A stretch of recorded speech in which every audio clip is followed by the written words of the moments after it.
Hello everybody! Today I'm feeling intensely surveilled.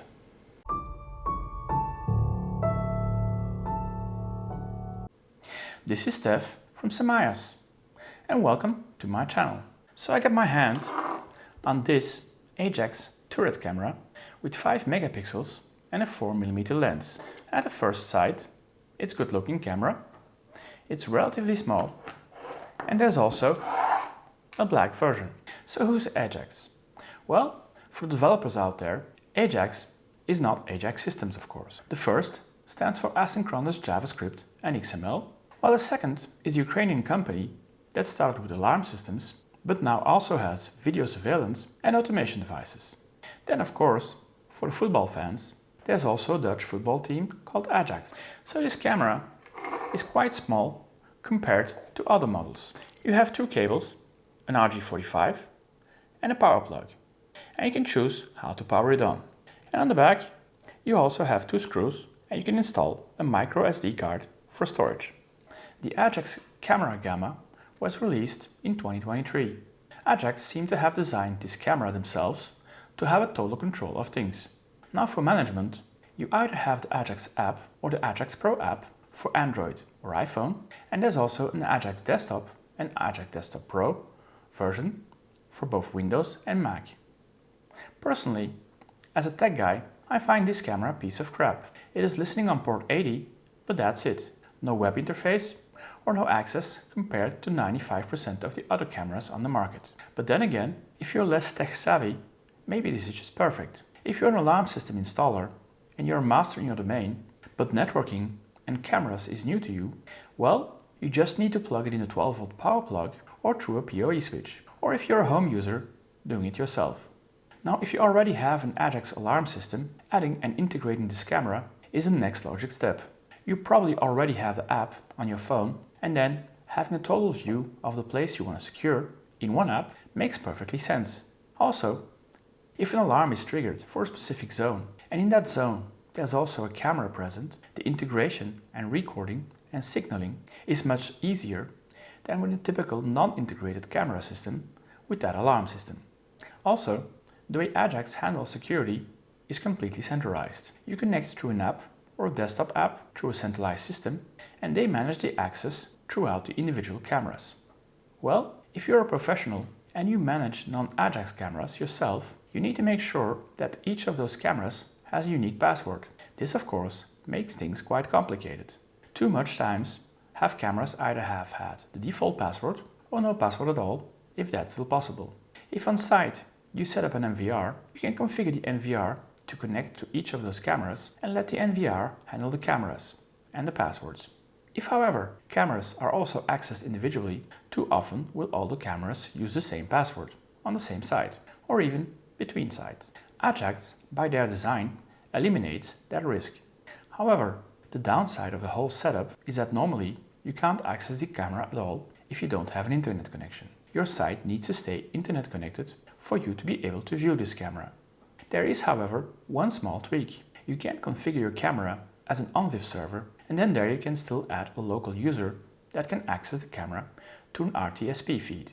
Now, of course, this camera does support AI detection and can detect between movement, people, or animals, or cars, which is a good thing, and this eliminates a lot of false positives. Of course, this camera, contrary to a number of other webcams, should not be bought as a single webcam. This camera is part of the Ajax ecosystem and should only be bought in combination with an Ajax NVR or in an Ajax alarm ecosystem if you don't need an NVR.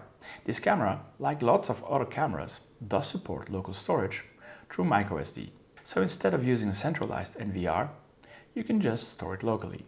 On the other hand, we live in the age of the internet, and even though each Hollywood movie they show us that the government has direct access to everything, thank God, in real life it's a little bit more complicated. On the other hand, Snowden also showed us the extent of the government access, and any government might just come with a hidden court order and access your alarm system and or video cameras remotely. So basically, privacy for this system is dead since everything is locked and or remotely accessible. Now, every advantage has its disadvantages. So let's dig in. Next, we're going to add an Ajax camera directly to the Ajax NVR using the Ajax desktop app. And so we go to NVR, and now we have a list of cameras, and we just click on Add Cameras. And then it searches your network locally to see if it finds any devices. Since currently I have only one Ajax camera plugged in, well, it finds my Ajax camera, it shows the IP address, I can just click Add, and then it asks me for the long ID, which is located under the QR code on the Ajax camera. Without that, I won't be able to add the Ajax camera on the system. So sometimes stuff breaks down. Your cameras are not always mounted on very accessible locations, and your NVR might break down, or the disk might break down, and you might have to reconfigure your devices to a new NVR drive. So I think it's a good idea to make a picture of the QR code and save them somewhere safe, so that if you might have to do that in the future, you don't have to climb into difficult locations to again locate those QR codes. So now I'll enter the QR code, but I'll hide it for privacy. And so once I've entered it, I just continue. I need to give it a name, test camera. Well, and here I can choose to have it in the same room basement which I've already created, or I can later move it to a new room. This time I have no option to immediately create an extra room. So for now, we'll add the device to our room basement. And as you can see, I already have a clear image of my test camera, and I just choose Add Device if I want to. Now, instead of adding the camera directly to the NVR, I could just as well do Add Device directly and add my long ID here. And once I click OK, again same thing, test camera, location basement, and again it located test camera, and this time I choose Add. And once I choose Add, I can add them individually, or I can add them to an NVR. And now it's completely added. And so now I'm back in my Android simulator, and I can just choose again to add a device. I go to Add Device. In real life, I could just scan the QR code. Here that's not really possible, so we'll just do Dismiss. We enter the QR code manually. And as you can see, we have a special keyboard, and the code is always hex. It can be from 0 to 9 and from A to F. So once we're done, we'll click Continue. We give the camera a name. In the meantime, I've created a new room, and I've created a test room. We choose Add Device. We already have the image. We click on Finish, and then we choose to add it as a standalone to the NVR. I choose the NVR, and we have just added our camera using the app. So now let's have a look in detail at the Ajax camera. So first, when we click through, we still have a little red icon that there's no card inside. In the meantime, I put a physical card in, and if I click through, I can see that the camera is online. I can see my camera is also connected to my NVR, and I can see on one side it'll be storing to the NVR hard disk, on the other side it might store now to memory card. However, I put in a normal memory card, I need to format it, just as I needed to do with the hard disk. So let's format it, and so the format completed. Then we can see the resolution, we can see the number of frames, we can see the bitrate, we can see the video codec used, we can see whether or not motion detection is enabled or not. We can also see it's a turret cam, and currently it's detecting humans, pets and vehicles. Now if we go into settings, well, we have the name, we have the room where it's located, we have the possibility to arm it in night mode. In general, in alarm systems, you have two modes. You have the mode when you're away and everything is armed or is active, but you mostly have also a mode which is called night mode, where for instance perimeter control and lower floors might be active, but not the upper floor. And by arming that means that the moment you put your alarm system in night mode, well, whether or not you want to activate this camera.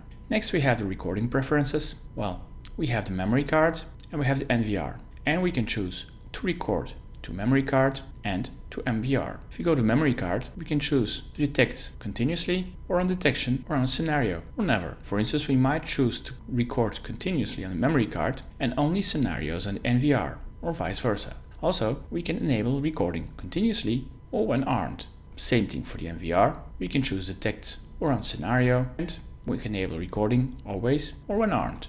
Next we have the notification for camera detectors, and in here we can just try to detect humans, pets, vehicles or anything that moves. So even if a leaf moves, you might see it. And in here we have further, we can have just a regular notification and you receive a pop-up on your mobile phone or your app, or you might even trigger an alarm.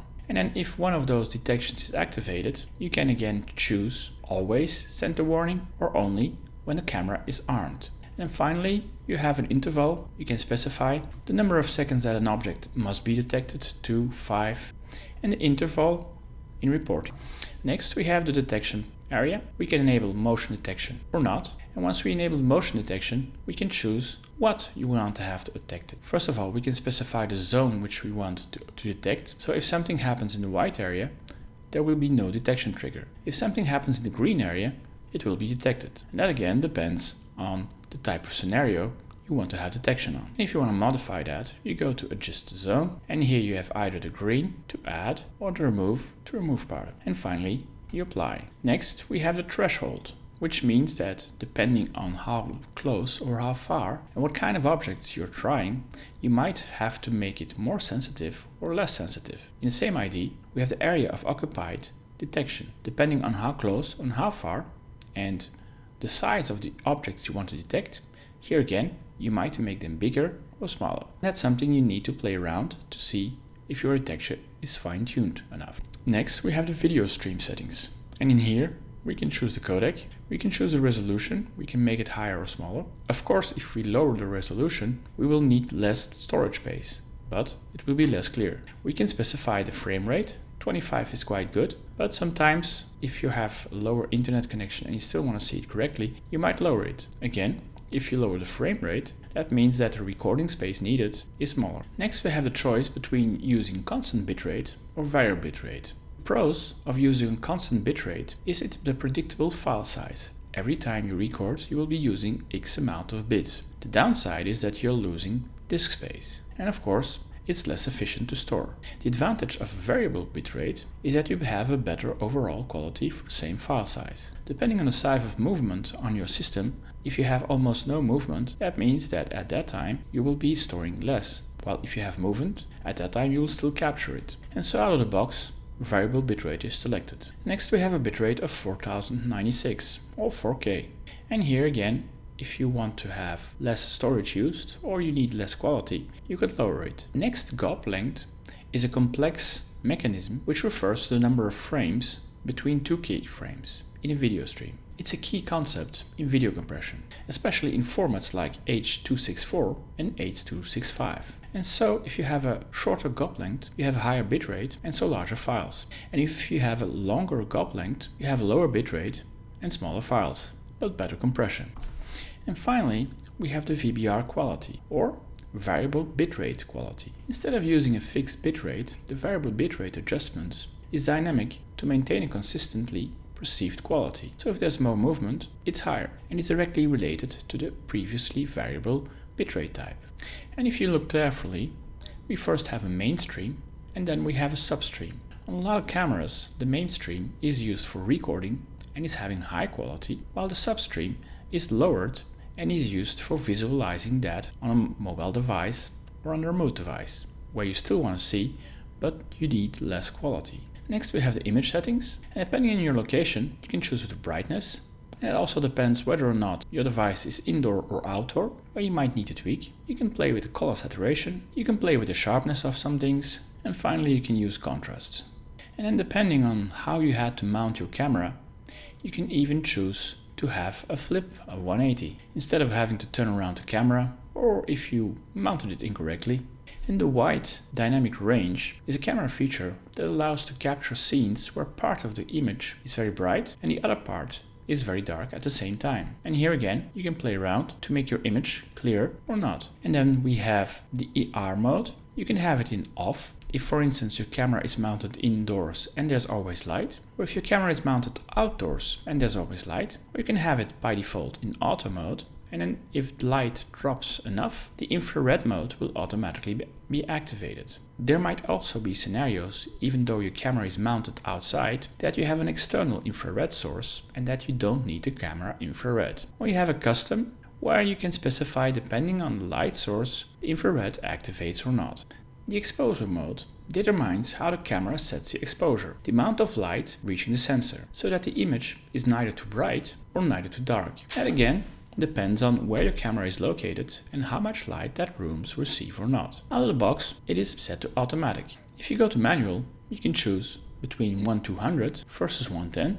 And in this scenario, 110 is too bright, 120 is a little bit more okay, but sometimes 1200 might be too dark. And unless you really know what you're doing and you start playing around with different scenarios, in general, the automatic might just be enough. And so next to exposure mode, you have exposure compensation. So even if you have a specific mode which might be enough, you might compensate in one sense or in the other, or just not compensate at all. And then, depending on where you're filming, you might be in scenarios where you have very bright windows, or where you're filming part of the sky where the sun might be. And then instead of selecting the entire frame to define your exposure mode on, and you might specify to use the center, the top, the left, the right, and the bottom. And so even though then you have something very dark or very bright, the sensor will only concentrate on that region and still not be overexposed by sunlight, by outside sources. And finally, we have the anti-flicker. In Europe, the electricity grid runs at 50 Hz. In US, it runs at 60. And so to avoid that flickering, we need to compensate our camera and specify that. And finally, we can enable or disable noise reduction. In general, this happens in low light conditions. Noise appears as grainy, speckled and colored pixels that degrade the image quality. The following is the audio settings.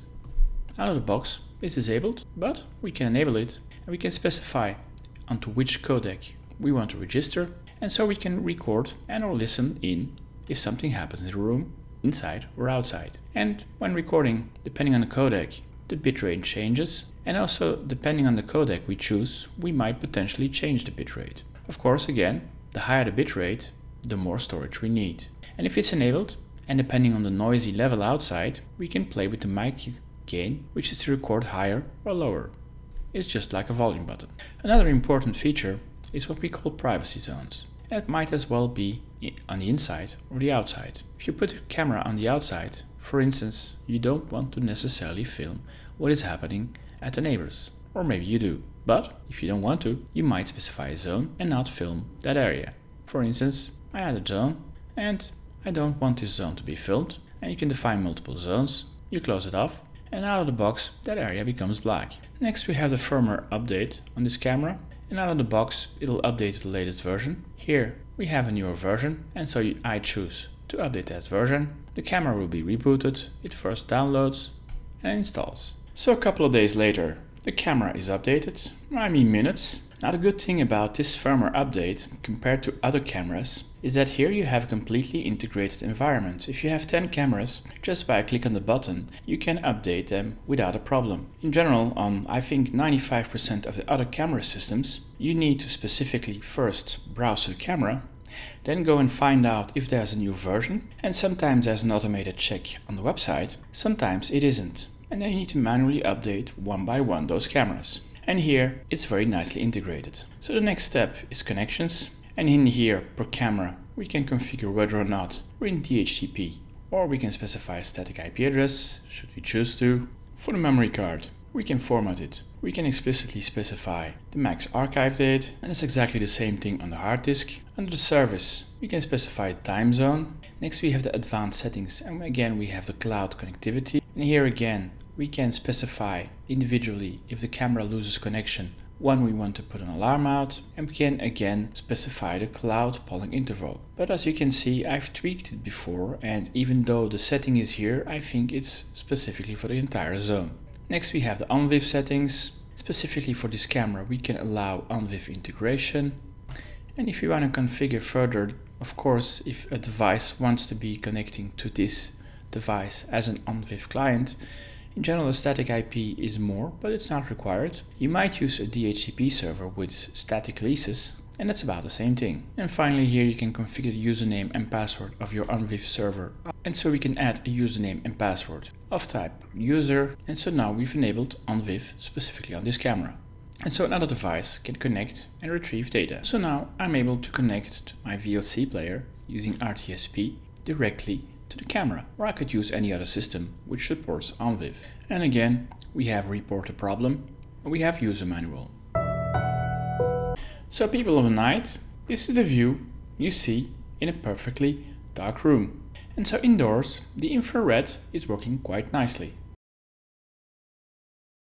Not much difference. And then we switch back to off. Now if in settings I switch from auto to day mode, there's no infrared anymore. And now you can clearly see that the room is completely dark. And now the room has light again.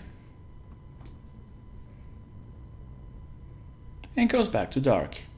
And so if you save back to auto mode, we have a perfect view of the room. And then finally, you have the option for a video wall. It contains a widget, and I can choose on which display to display it. And after having selected that, it pops up some screen completely in full screen. And we end up with this, where you can see the 3 cameras with the 3 different angles. And I can create a layout. I have 1 camera if I want, and I can swap. Or I can create a layout 2x2. And here it shows all 3 cameras. And so depending on the number of scenarios, you can create multiple video walls to switch to inside, outside, etc.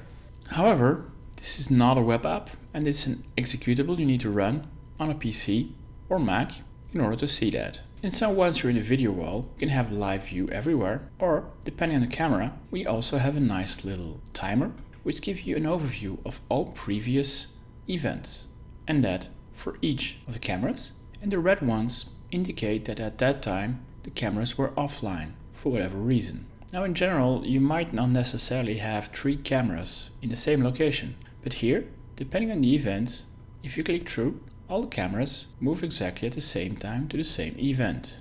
Also, the blue is considered human. As you can see, at the same time, I have the same event filmed on 3 different cameras.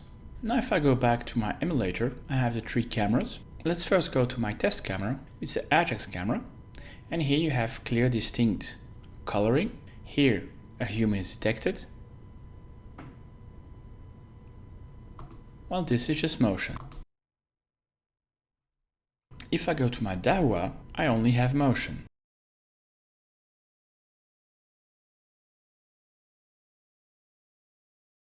Flipping the phone makes it a little bit more viewable. And in the bottom, we also have a notion of video wall.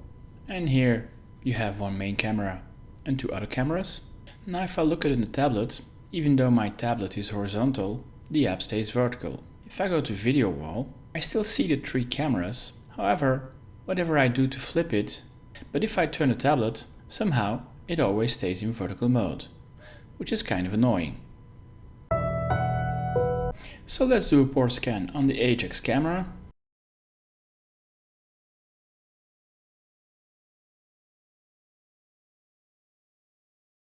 And again, only port 80 is open.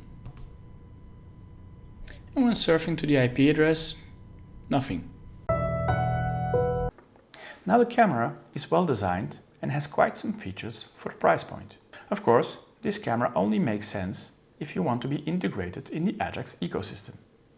For a lot of people, the whole integration simplifies camera installation and usage, as long as you're willing to accept some of the downsides. So what is still bothering me with this setup?